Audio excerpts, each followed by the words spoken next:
Mencium perut, momen haru Ratu Fernando tinggalkan istrinya hamil 6 bulan untuk pergi tugas di perbatasan. Prajurit 1 Ratu Fernando dari Kesatuan Batalion Arhanud 12 SBP Kodam 2 Sriwijaya mencium kening kemudian mencium perut istrinya saat akan naik kapal perang TNI AL yang akan membawanya ke Kaltim dan Kaltara tugas Pamtasri Malaysia, di Pelabuhan Bumbaru, Palembang, Senin, tanggal 4 September tahun 2023.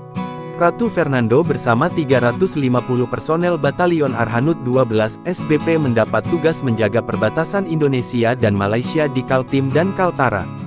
Dengan mata berkaca-kaca sambil mengusap kepala suami, sang istri pun berpesan pada sang suami untuk menjaga diri dan melaksanakan tugas negara dengan sebaik-baiknya.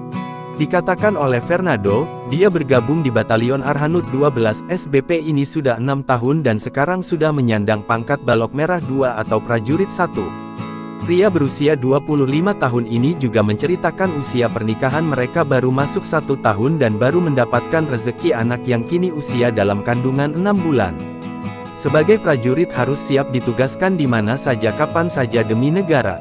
Kita harus siap, ini adalah risiko dan tanggung jawab kita, tegas Astri yang mengenakan pakaian Persit Kartika saat menghantar suaminya di Bumbaru. Pas 1 tahun nikah, istri saya hamil anak pertama dan langsung juga dapat tugas operasi yang pertama ini. Jadi pas lahiran saya masih di daerah perbatasan. Ya anak lahir saya ndak bisa dampingi, cerita Fernando kepada Sripo sambil matanya mulai berkaca-kaca. Harapan saya si laki-laki, namun ya kalau Allah memberikan bayi perempuan dak apa yang penting sehat, tambahnya. Suasana serupa juga terlihat para istri prajurit dan sanak keluarga lainnya yang akan ditinggal tugas selama setahun lebih ini. Hampir sebagian besar para istri dan keluarganya menangis haru melepas keberangkatan tugas sang suami. Upacara pelepasan 350 prajurit Satgas Pamtasri, Malaysia wilayah Kaltim dan Kaltara dari Batalion Arhanud 12 SBP Kodam 2 Sriwijaya dipimpin oleh Pangdam 2 Sriwijaya Maijen TNI Yanuar Adil.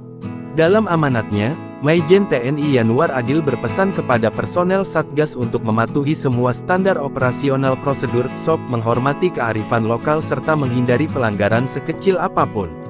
Seperti diketahui sebanyak 350 prajurit Satgas Pamtasri Malaysia Batalion Arhanud 12 SBP ini akan menempati pos perbatasan di wilayah Kaltim dan Kaltara. Mereka menjaga dan mengawal patok perbatasan Nusantara berbatasan dengan negara Malaysia.